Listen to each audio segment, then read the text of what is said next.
High বন্ধুরা, আমি প্রিয়া। আজ তোমাদের কাছে শেয়ার করে নেব ফুলকপির ঝুরি ভাজা। খেতেও যতটা সুন্দর হয়ে যায় খুব তাড়াতাড়ি। সবার প্রথমেই ফুলকপিগুলো ছোট করে কেটে নিয়েছি। কড়াইতে সাদা তেল গরম করে নিয়েছি।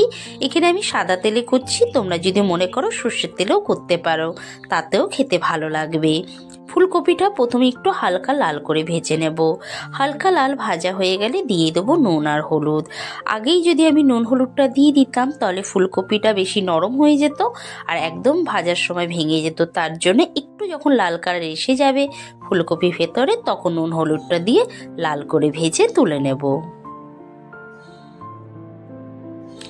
সেই তেলের মধ্যেই দিয়ে দেবো শুকনো লঙ্কা। এখানে শুকনো লঙ্কার পরিবর্তে কাঁচা লঙ্কা ছিঁড়েও দিতে পারো। দিয়ে দিলাম সামান্য একটু কালো জিরে।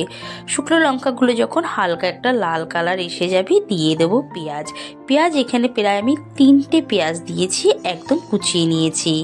একটু হাতে ডলে দেবে, তাহলে লেয়ারগুলো না খুলে যাবে। পেঁয়াজটাকে একদম লাল করে ভেজে নিতে হবে।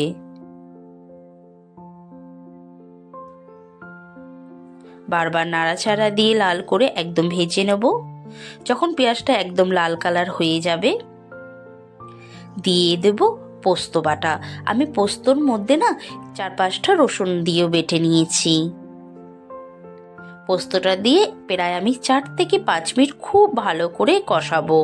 যখন দেখব আমাদের কষাতে কষাতে তেলটা একদম ছেড়ে দিয়েছে, দিয়ে দেবো সামান্য একটু হলুদ। স্বাদ অনুযায়ী নুনটা বুঝে দেবে। ফুলকপি যখন ভেজেছিলাম তখন কিন্তু নুন একটু দিয়েছিলাম, আর একটু টেস্টের ব্যালেন্স আনার জন্য একটু মিষ্টি দিয়ে দিলাম। খুব ভালো করে নাড়াচাড়া দিয়ে ভেজে নিতে হবে।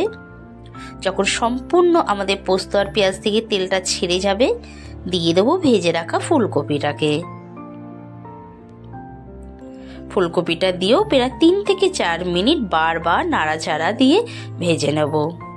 খুব সোজা আর খেতে এতটাই ভালো লাগে, গরম ভাতের সাথে না খুব ভালো লাগে। আমাদের অলমোস্ট রেডি হয়ে গেছে। দেখো, তোমরা অবশ্যই তৈরি করবে, আমায় জানাবে কেমন হয়েছে। ভালো লাগলে একটা সাবস্ক্রাইব করে দিও। Thank you so much.